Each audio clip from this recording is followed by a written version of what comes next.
الحمدللہ الحمدللہ وکفا والصلاة والسلام علی سیدنا و نبینا انا محمد المصطفیٰ اما بعد۔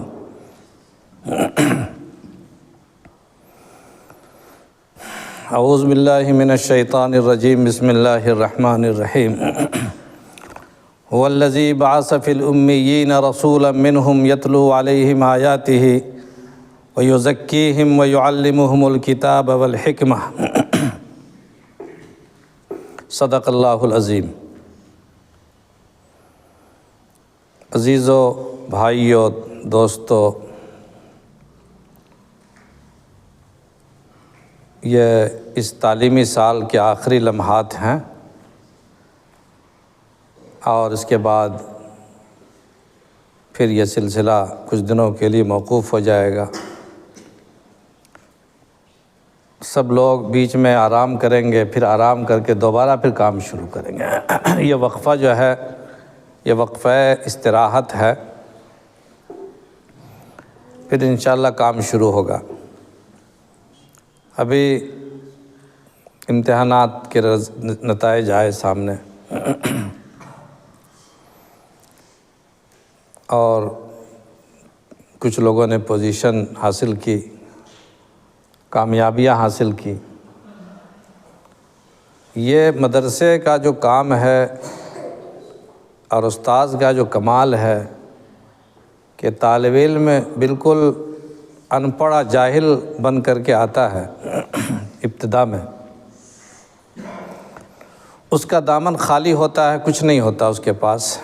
لیکن پھر یہاں کے ماحول میں استفادہ کرتا ہے، اساتذہ سے، یہاں کے ماحول سے، پھر وہ انسان بن جاتا ہے، پھر کسی لائق بنتا ہے۔ اور یہی وہ کام ہے جو اصل کمال ہے استاذ کا، اور یہی وہ کمال ہے اس ماحول کا جو ایک ناتراشیدہ پتھر کو تراش کر کے جوہر قابل بنا دیتا ہے۔ میں نے جو آیت پڑھی ہے اسی مناسبت سے پڑھی ہے کہ سرکار دو عالم صلی اللہ علیہ وسلم کی جو خصوصیت اللہ نے بیان فرمائی ہے کہ اللہ تعالیٰ نے حضور اکرم علیہ الصلاۃ والسلام کو ان پڑھ لوگوں میں بھیجا۔ والذی بعث فی الامیین، امی کہتے ہیں ان پڑھ لوگوں کو جو کچھ نہیں جانتے، ماں کے پیٹ سے جس طرح پیدا ہوئے اسی طرح ہیں، کچھ پڑھا نہیں، نہ کبھی مکتب کا منہ دیکھا، نہ کبھی مدرسے کا منہ دیکھا، نہ کبھی کتاب دیکھی، نہ کبھی کوئی چیز دیکھی، پوری زندگی اپنا اسی ماحول میں رگے رہے، اس کو امی بولتے ہیں۔ قرآن کریم کہتا ہے کہ هو الذی بعث فی الامیین رسولا، ہم نے رسول کو بھیجا ان پڑھ لوگوں میں، ناخواندہ لوگوں میں بھیجا، ایسے لوگوں میں بھیجا جو بالکل ہی ان پڑھ تھے، اور ان میں وہ رسول تشریف لائے اور یتلو علیہم آیاتہ، پھر انہوں نے قرآن کریم کی تلاوت کی، قرآن کریم پڑھنا سکھایا، پھر ان کو تعلیم سکھائی، حکمت سکھائی، ان کے اخلاق کا تزکیہ کیا، اخلاق کا تزکیہ یعنی اچھی صفات ان کے اندر پیدا کی۔ خالی پڑھ لینا کمال نہیں ہے، قرآن کریم کو پڑھ لینا کمال نہیں ہے، تلاوت کر لینا کمال نہیں ہے، بلکہ کمال یہ ہے کہ انسان تلاوت کے ساتھ ساتھ اور پڑھنے کے ساتھ ساتھ اس میں اخلاق حمیدہ بھی پیدا ہوں، اچھے اخلاق بھی پیدا ہوں، تب جا کر کسی قاری کا حسن سامنے آتا ہے اور کسی عالم کا حسن سامنے آتا ہے۔ اس لیے قرآن کریم نے دونوں باتیں کہی، یتلو علیہم آیاتہ ویزکیہم، ان کے اخلاق کا تزکیہ کیا، اس کے بعد ان کو تعلیم حکمت دی، ویعلمہم الکتاب والحکمہ، کتاب کی تعلیم دی اور حکمت کی تعلیم دی۔ اور کن لوگوں کو حضور نے یہ کام کیا؟ ایسے لوگوں کو کیا جو کہ بالکل ان پڑھ تھے۔ مکہ معظمہ میں ایسے بھی کوئی پڑھا لکھا آدمی نہیں تھا، اور مدینہ منورہ تو کاشتکاروں کی آبادی تھی اور کچھ تاجر تھے، تو ایسے امیوں کو پڑھانا اور ایسے امیوں کو تلاوت کتاب سکھانا اور تعلیم کتاب کرنا اور حکمت سکھانا یہ آسان بات نہیں، اصل استاذ کا کمال یہ ہے، اگر ہم کو اچھے ماحول میں پڑھنے کا موقع مل گیا، کسی بڑے ادارے میں ہم پڑھانے کے لیے چلے گئے، یا کسی ماحول بنے ہوئے ماحول میں ہم نے کام کیا، تو وہ آپ کا کمال نہیں ہے۔ اگر حضور اکرم علیہ الصلوۃ والسلام کسی متمدن ملک میں آتے، کسی مہذب معاشرے میں تشریف لاتے، کسی تعلیم یافتہ آبادی میں تشریف لاتے، یا پھر وہ کام کرتے جو کام آپ نے کیا، تو لوگ کہنے والے کہہ سکتے تھے کہ وہ تو پڑھا لکھا پہلے ہی سے طبقہ تھا، اچھے لائق فائق شاگرد مل گئے، اچھے لائق فائق لوگ مل گئے۔ حضور اکرم علیہ الصلوۃ والسلام کا کمال کیا تھا، وہ تو سارا معاشرہ ہی پڑھا لکھا تھا، اس لیے حضور کو ایسا موقع ملا اور ایسے ایسے شاگرد تیار ہو گئے، کہہ سکتے تھے لوگ۔ لیکن اللہ تعالیٰ نے کہا کہ نہیں، ہم نے اپنے رسول کو ایسے لوگوں میں پیدا فرمایا، بھیجا جو بالکل امی ہیں، ان پڑھ ہیں، اور ایسے ان پڑھوں پر آپ نے محنت کی، قرآن کریم بھی تلاوت کرنا سکھایا، کتاب کی تعلیم دی، حدیث سکھائی، حکمت کی تعلیم دی، ان کے اخلاق کا تزکیہ کیا، ان کے اچھے اخلاق ٹھیک کیے۔ پھر اللہ پاک نے ان امیوں میں، ان ان پڑھوں میں اللہ پاک نے ایسے لوگوں کو پیدا کیا کہ پھر حضور نے ان کو ٹائٹل بھی دیا، جیسے آج آپ لوگوں کو اول دوم پوزیشن، پھر انعامات بھی سب حضرات کو ملے ہیں یا ملیں گے۔ حضور اکرم علیہ الصلوۃ والسلام نے بھی ٹائٹل دیا لوگوں کو کہ پہلے تم ان پڑھ تھے، ابو بکر صدیق، پہلے تم ان پڑھ تھے، تمہارے خاندان میں دور دور تک علم کا نام و نشان نہیں ہے، ایمان کا نام و نشان نہیں ہے، لیکن ابو بکر جب سرکار دو عالم صلی اللہ علیہ وسلم کی صحبت میں رہے اور آپ نے حضور نے ان کو پڑھایا تو کیا بنا دیا؟ صدیق اکبر، ٹائٹل ملا،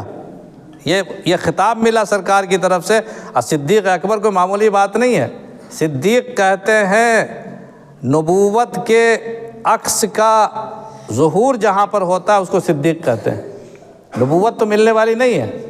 لیکن نبوت کے انوار اور تجلیات کا عکس جس شخصیت پر ظاہر ہوگا، جس کا ذوق اور مزاج نبوت سے سب سے زیادہ قریب ہوگا، وہ شخص صدیق بنے گا۔ اسی لیے حضرت عائشہ صدیقہ کبریٰ ہیں اور حضرت ابو بکر صدیق اکبر ہیں۔ باپ اور بیٹی دونوں کو اللہ نے وہ مقام دیا کہ ابو بکر صدیق اکبر بن گئے اور حضرت عائشہ صدیقہ بن گئی۔ حضرت عائشہ صدیقہ رضی اللہ تعالیٰ عنہا اپنے زمانے میں، حضور کے زمانے میں، حضور کے شاگردوں میں، حضور کے صحابہ میں 7 سب سے ٹاپر اب بڑے علماء جو ہوئے ہیں، 7 بڑے علماء، صحابہ کی تعداد تو 1,24,000 اس سے بھی زیادہ ہے، لیکن تمام صحابہ کرام میں 7 ایسی منتخب ہستیاں علم کے اعتبار سے، تعلیم کے اعتبار سے، فیض رسانی کے اعتبار سے 7 سب سے منتخب ہستیاں جو اللہ کے نبی صلی اللہ علیہ وسلم کے صحابہ میں تھے، ان میں حضرت عائشہ ایک ہے، حضرت ابوبکر صدیق بھی ایک ہے۔ تو دونوں باپ بیٹی 7 میں سے 2 سیٹ پر قبضہ کر لیا۔ اللہ نے کتنا بڑا بنا دیا، دیکھیے امی کو اللہ نے اتنا بڑا مقام دیا۔ حضرت عمر فاروق رضی اللہ تعالیٰ عنہ، حضرت عمر فاروق رضی اللہ تعالیٰ عنہ تو ایک سمجھیے کہ وہ بھی ان کے خاندان میں کوئی علم کا نام و نشان نہیں تھا، کچھ نہیں جانتے تھے، لیکن اللہ پاک نے جب حضرت سرکار دو عالم صلی اللہ علیہ وسلم کی صحبت اور تربیت کے نتیجے میں ان کو جب انسان کو، حضرت فاروق کو، حضرت عمر کو جب اللہ نے فاروق اعظم بنایا اور حضرت عمر کو جب مقام عطا فرمایا، تو اللہ کے نبی صلی اللہ علیہ وسلم نے ان کو ٹائٹل دیا کہ یہ محدث ہے، محدث کا خطاب عطا فرمایا، محدث نہیں، محدث۔ محدث کہتے ہیں جس کے زبان پر اللہ حق کی زبان جاری ہو جاتی ہے، یعنی اس کی زبان سے حق جاری ہوتا ہے۔ تو سرکار دو عالم صلی اللہ علیہ وسلم فرمایا کہ ہر امت میں ہر نبی کو اللہ نے محدث عطا فرمایا ہے، میری امت کا محدث عمر ہے۔ ایک ان پڑھ آدمی کو اللہ نے کتنا بڑا مقام دیا، اور علم صاحب اتنا اونچا اور فقہ ایسی شاندار کہ حضرت شاہ ولی اللہ رحمۃ اللہ علیہ نے ازالۃ الخفا میں باقاعدہ ایک رسالہ لکھا ہے، رسالۃ و فقہ عمر، حضرت عمر بن خطاب کے فقہ پر مستقل رسالہ ہے، اور حضرت عمر رضی اللہ تعالیٰ عنہ اس امت کے سب سے بڑے فقیہ ہیں۔ انہوں نے جو مسائل حل کیے ہیں، انہوں نے جو تجاویز دی ہیں، حضور کے زمانے میں جو انہوں نے جو تجویزیں رکھی تھی بعض مسائل میں، اللہ تعالیٰ نے ان تجویزوں کو قبول کیا، ان کی آراء کو قبول کیا، تو حضرت عمر کو اللہ نے وہ مقام عطا فرما دیا۔ حضرت عثمان غنی رضی اللہ تعالیٰ عنہ،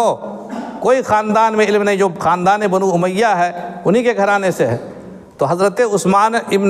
عثمان رضی اللہ تعالیٰ عنہ کو اللہ تعالیٰ نے وہ مقام عطا فرمایا کہ اللہ نے ان کو جامع القرآن بنا دیا۔ جامع القرآن، قرآن تو جانتے علم کا سرچشمہ ہے، علم کا سرچشمہ قرآن کریم ہے، اور قرآن کریم کا جامع کون ہے؟ عثمان ابن عفان۔ قرآن تو پہلے سے بھی اترا ہوا تھا، صحابہ کے پاس موجود تھا، بہت سے نسخے تھے، اس کی ایک تاریخ ہے، لیکن حضرت عثمان غنی رضی اللہ تعالیٰ عنہ نے ان تمام نسخوں کو جمع فرما کر کے جامع قرآن کا ٹائٹل، جامع قرآن کا خطاب حضرت عثمان بن عفان کے لیے اللہ پاک نے عطا فرمایا، اور انہی کا قرآن مصحف عثمانی آج تک ساری دنیا میں جاری ہے۔ امی کو اللہ نے کتنا اونچا مقام عطا فرمایا۔ حضرت علی کرم اللہ وجہ بچپن سے سرکار دو عالم صلی اللہ علیہ وسلم کی تربیت میں رہے، صحبت میں رہے، استاذ کے اثر کو قبول کیا، تلاوت آیات، تعلیم کتاب، تزکیہ اخلاق، تعلیم حکمت، ایسا انہوں نے اخذ کیا اپنے استاذ سے، اپنے معلم سے، کہ سرکار دو عالم صلی اللہ علیہ وسلم نے ان کو ٹائٹل عطا فرمایا کہ علی جو ہے علم کا دروازہ ہے، انا مدینۃ العلم وعلی بابھا، میں علم کا شہر ہوں اور علی اس شہر کا دروازہ ہے۔ تو جس شخص کو علم کا دروازہ قرار دیا گیا، کتنا علم ہوگا ان کے پاس۔ حضرت علی کے خطبات چھپے ہوئے ہیں، حضرت علی کے اقوال ملتے ہیں، ایسے بلیغ اقوال، ایسے جامع اقوال حضرت علی کے کلام میں ملتے ہیں کہ حیرت ہوتی ہے کہ ایک امی کو اللہ نے کتنا بڑا مقام دیا۔ پھر اس کے علاوہ تمام صحابہ کی اپنی اپنی شان ہے۔ حضرت سلمان فارسی رضی اللہ تعالیٰ عنہ فارس سے تشریف لائے تھے اور بہت دنوں سرکار دو عالم کی صحبت میں رہے، اور اللہ پاک نے ان کو وہ مقام عطا فرمایا کہ پہلا مترجم قرآن، پہلا ترجمہ قرآن حضرت سلمان فارسی نے کیا۔ حضرت سلمان فارسی رضی اللہ تعالیٰ عنہ نے سورہ فاتحہ کا فارسی ترجمہ لکھا تھا اپنی قوم کے لوگوں کے لیے، تو پہلا مترجم قرآن کون ہے؟ حضرت سلمان فارسی۔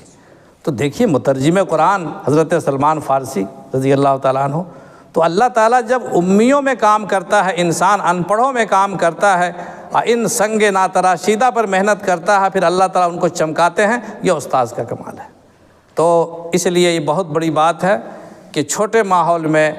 اور ایسے ماحول میں جس میں کہ لوگوں میں ماحول نہ ہو پڑھنے کا، فکر نہ ہو، ایسے لوگوں کو ہمارے اساتذہ تیار کرتے ہیں۔ تمام اساتذہ کو میں مبارکباد پیش کرتا ہوں،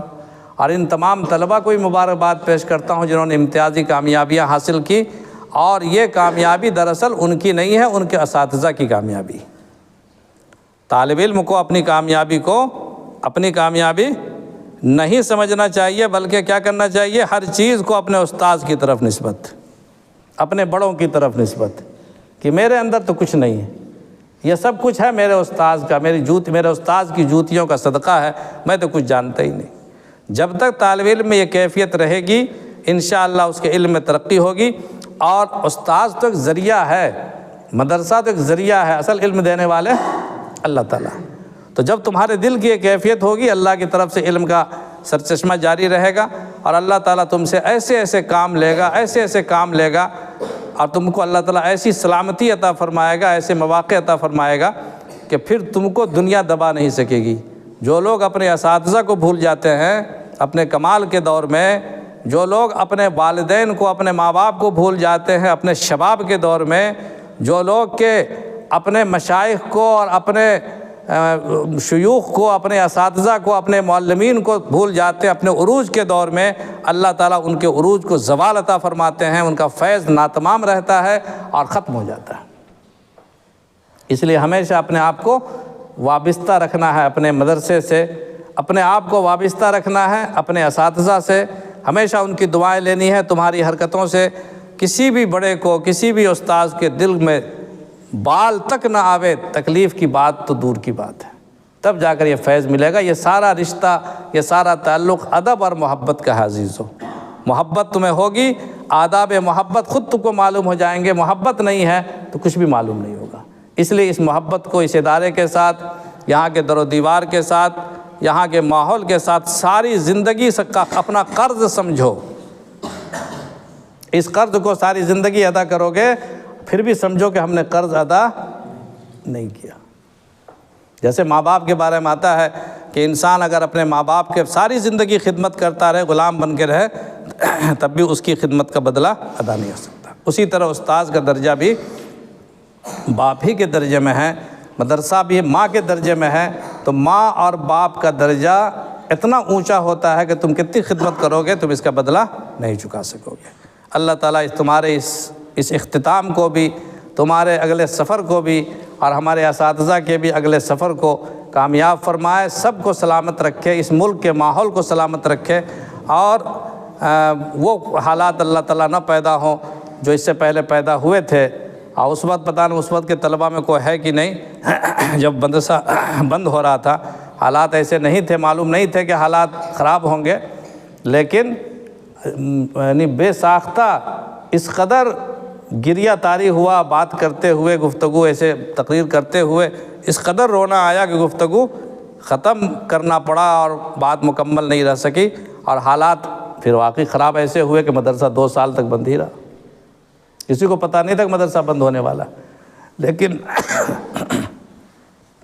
انسانوں کو جب اس طرح کی کیفیت پیدا ہو جائے تو ڈر پیدا ہوتا ہے، لیکن اب تو الحمدللہ اس طرح کی کیفیت پیدا نہیں ہوتی ہے، اس لیے امید یہ ہے کہ انشاءاللہ حالات اچھے رہیں گے۔ اور آپ لوگوں سے گزارش ہے کہ جس طرح کتابوں کو آپ نے پڑھا ہے اور ہماری باتیں آپ نے سنی ہیں، اپنے اساتذہ کی باتیں سنی ہیں، تزکیہ اخلاق پر توجہ دینا ہے۔ جو فارغ ہو رہے ہیں، جو میدان میں کام کرنے جائیں گے، ہمارے فقہ کے طلبہ یا اور حضرات بھی،